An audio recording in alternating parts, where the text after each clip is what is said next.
आओ चलो आज हम 6th क्लास की सामाजिक विज्ञान पृथ्वी हमारा आवाज़ पढ़ेंगे। इसमें कुल 8 लेसन हैं। पहला लेसन सौरमंडल में पृथ्वी, दूसरा ग्लोब, अक्षांश एवं देशांतर, तीसरा पृथ्वी की गतियाँ, चौथा मानचित्र पर, पांचवा पृथ्वी के प्रमुख परिमंडल, छठा पृथ्वी के प्रमुख स्थलमंडल, सातवां हमारा देश भारत, आठवां भारत जलवायु, वनस्पति एवं वन्य प्राणी।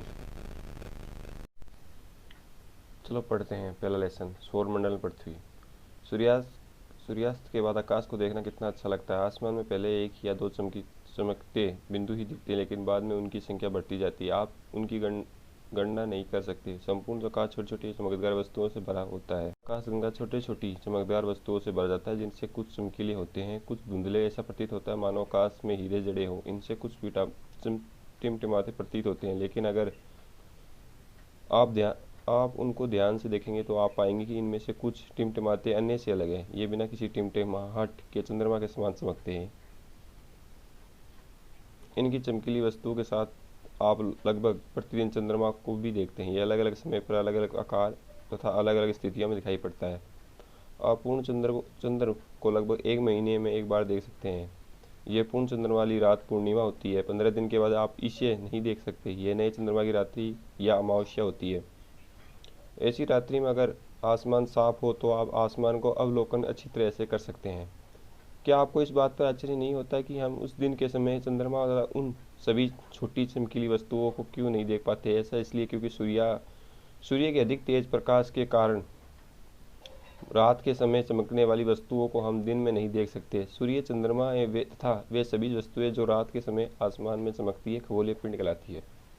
कि भाई खगोलीय पिंड किसे कहते हैं? सूर्य, चंद्रमा तथा वे सभी वस्तुएं जो रात के समय आसमान में चमकती है खगोलीय पिंड कहलाती है। कुछ खगोलीय पिंड बड़े आकार वाले तथा गर्म होते हैं। ये गैसों की बने होते हैं। इनके पास अपनी ऊष्मा तथा प्रकाश होता है, जिसे वे बहुत बड़ी मात्रा में उत्सर्जित करते हैं। इन खगोलीय पिंडों को तारा कहते हैं। सूर्य भी एक तारा है। रात के समय चमकते हुए अनगिनत तारे सूर्य के समान ही हैं, लेकिन हमसे बहुत अधिक दूर होने के कारण हम लोग उनकी उष्मा और प्रकाश को महसूस नहीं कर सकते तथा वे अत्यंत छोटे दिखाई पड़ते हैं। आपने अवश्य ध्यान दिया होगा, कुछ दूरी से देखने पर सभी वस्तुएं छोटी दिखाई दे पड़ती है। अत्यधिक ऊंचाई पर उड़ा रहा हवाई जहाज कितना छोटा दिखाई देता है। रात्रि में आसमान की ओर से देखते समय आप रात्रि के विभिन्न समूहों द्वारा बनाई गई विविध आकृतियों को देख सकते हैं। ये नक्षत्र मंडल कहलाते हैं। उर्सा मेजर या बिग बियर इस प्रकार का एक नक्षमंडल है। बहुत आसानी से पहचान में आने वाला नक्षमंडल सप्तऋषि, सात तारों का जो समूह होता है ना, उसे सप्तऋषि कहते हैं। सप्त सात संगत संत होते हैं। ये 7 तारों का समूह है, जो कि एक नक्षमंडल आर्सा मेजर का भाग है। आपने परिवार पड़ोस में किसी बड़े व्यक्ति को से कहिए कि आपको आसमान में तारों ग्रह का नक्षमंडल दिखाए।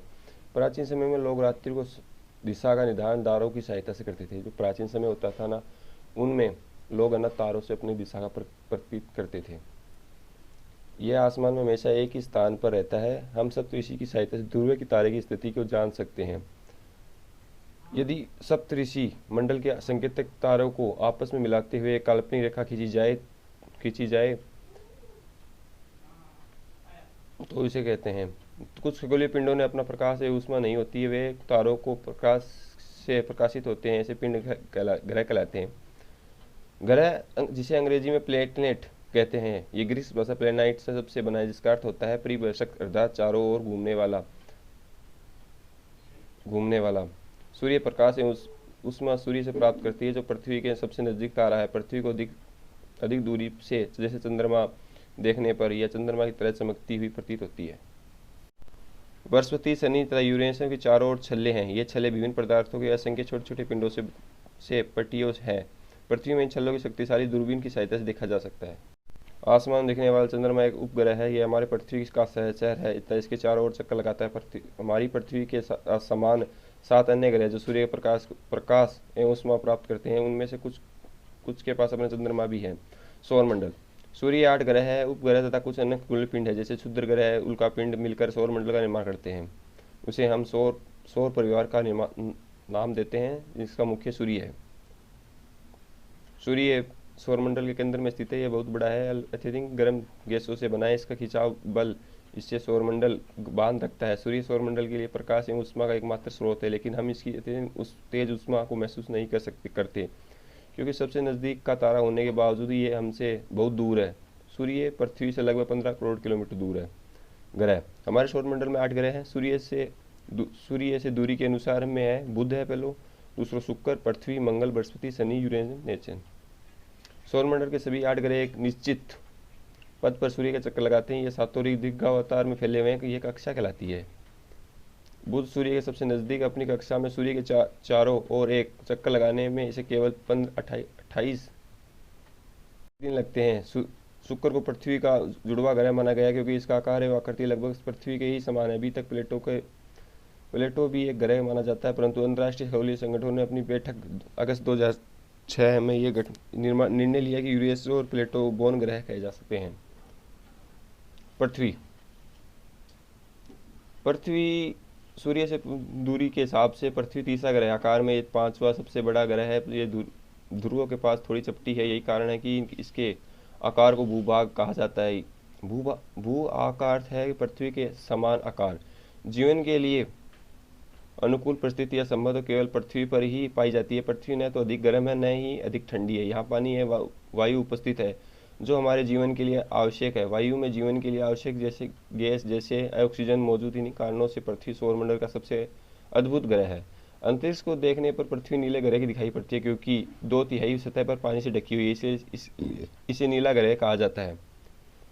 हमारी पृथ्वी के पास केवल एक उपग्रह है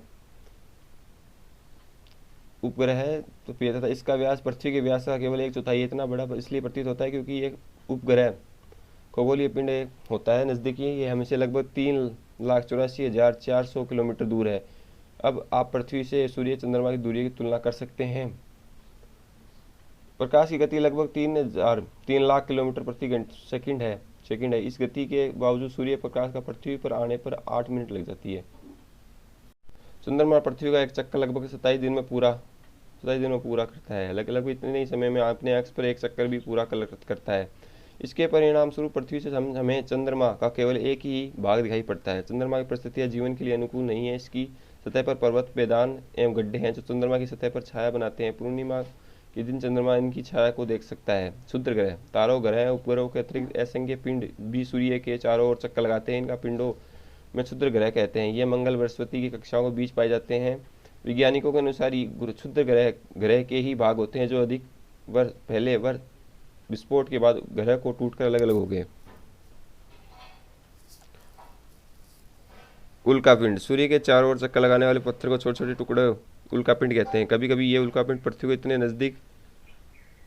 नजदीक आ जाते हैं जिससे पृथ्वी को हानि हो जाती है। दौरान वायु के साथ ग्रहण होने के कारण ये गर्म होकर जल जाते हैं। उल्का पूरी तरह से जले बिना पृथ्वी पर गिरते हैं जिससे धरातल पर गड्ढे हो जाते हैं। आकाशगंगाएं, वह हमारे सौरमंडल इस आकाशगंगा का एक भाग है। प्राचीन भारत में इसकी कल्पना आकाश में प्रकाश की एक बहती नदी से की गई है। इस प्रकार इसका नाम आकाशगंगा पड़ा। आकाशगंगा में करोड़ों तारों, बादलों तथा गैसों की एक प्रणाली है। इस प्रकार की लाखों आकाशगंगा मिलकर ब्रह्मांड का निर्माण करती है। ब्रह्मांड विशालता की कल्पना करना अत्यंत कठिन है। वैज्ञानिकों अभी भी इस बारे में अधिक से अधिक जानकारी एकत्रित करने में जुटे हैं। इस आकार में संबंधित हम कोई जानकारी नहीं है, लेकिन फिर भी हम जानते हैं कि सभी ब्रह्मांड का हिस्सा है।